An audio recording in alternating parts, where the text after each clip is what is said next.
but I'm just too afraid that I'll be wrong. I know I can't try my brain. Oh, it's such a shame, but we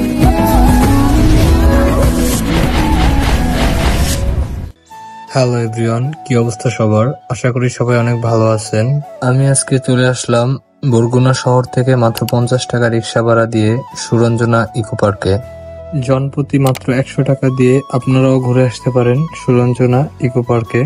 তো আজকে আমি আপনাদেরকে পুরো Suranjana eco পার্কটি ঘুরে দেখাবো। এখানে রয়েছে নানান রকমের ফুল গাছ, আর এই ফুল গাছের বাগানের মাঝখানে রয়েছে সুন্দর দুইটি দোলনা, যেখানে আপনারা বিকেল বেলায় খুবই সুন্দর একটি সময় উপভোগ করতে পারবেন। আর পার্কের এই সাইডটাতে রয়েছে খুবই সুন্দর একটি পদ্ম ফুলের লেক।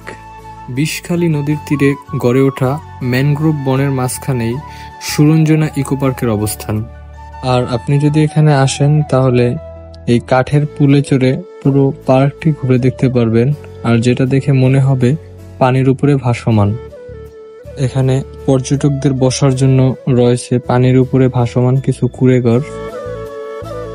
এখন আমি আছি একটি ট্রি হাউসের উপর, যেটা সম্পূর্ণ একটি গাছের উপরে দাঁড়িয়ে আছে। এখান থেকে আপনারা প্রকৃতিকে আরো ভালোভাবে উপভোগ করতে পারবেন।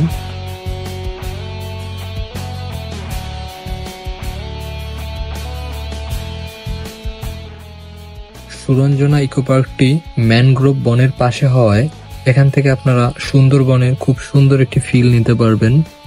এই পার্কটিতে এরকম বসার অনেকগুলো ছোট ছোট ঘর আছে, যেখান থেকে আপনারা প্রকৃতিকে আরো ভালোভাবে পর্যবেক্ষণ করতে পারবেন।